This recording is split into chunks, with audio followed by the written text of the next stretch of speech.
Alright guys, let me update you what happened today. So yesterday I was going through the website. I usually buy my DCC stuff from them. It's called Litchfield Station. The owner's name is Jack. Nice guy. I've been buying from him for almost 12 years.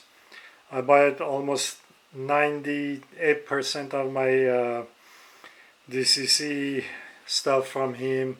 He has very good prices. I'm not in any way affiliated with him. It's just I want to let you know, guys. So if you need stuff, you can get it from him.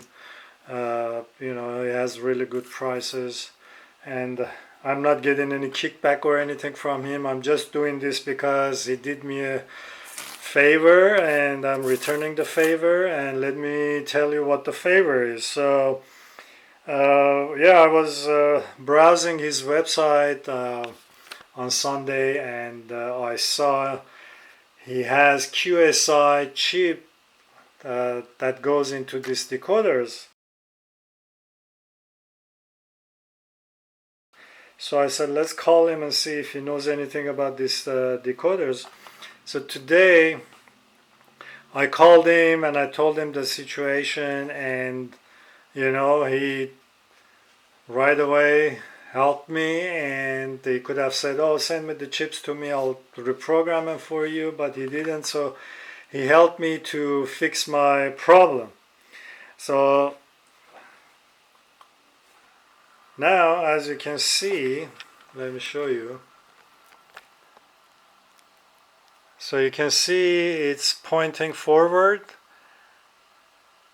and the locomotives are going forward and backwards and going backward. So it's fixed. And also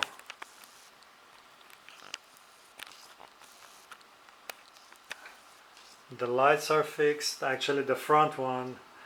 The rear ones still stay on when it goes forward but dim. I think that's rule 17.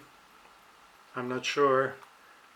So, but when it goes backwards or reverse, the lights come on full strength. So they're fixed. So now I have to figure out how to do the lights, which is not a big deal. I mean, it can stay the same way.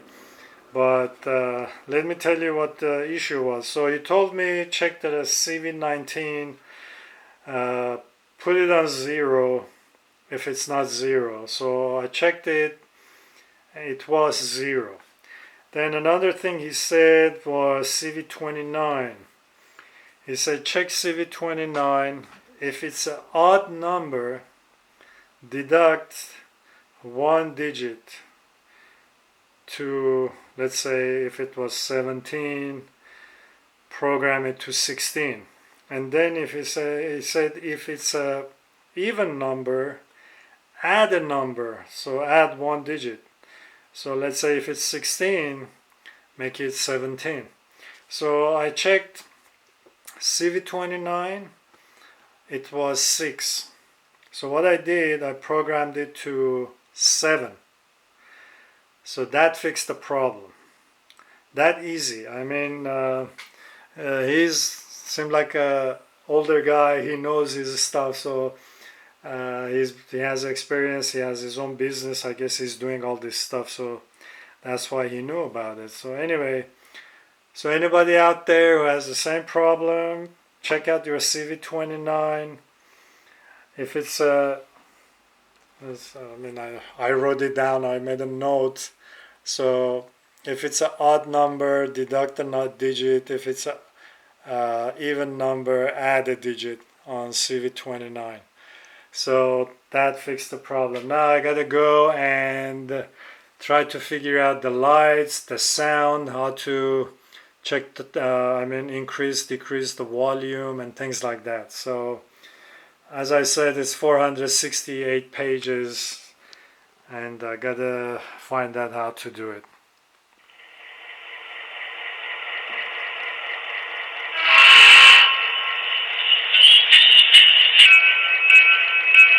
They sound pretty nice.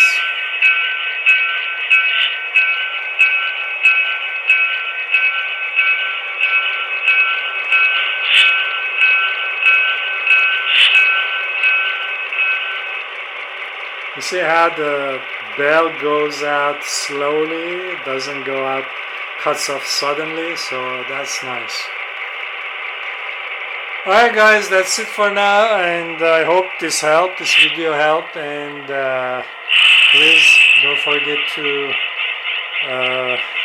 like and subscribe, and also go check out Jack's website. It's www.litchfieldstation.com.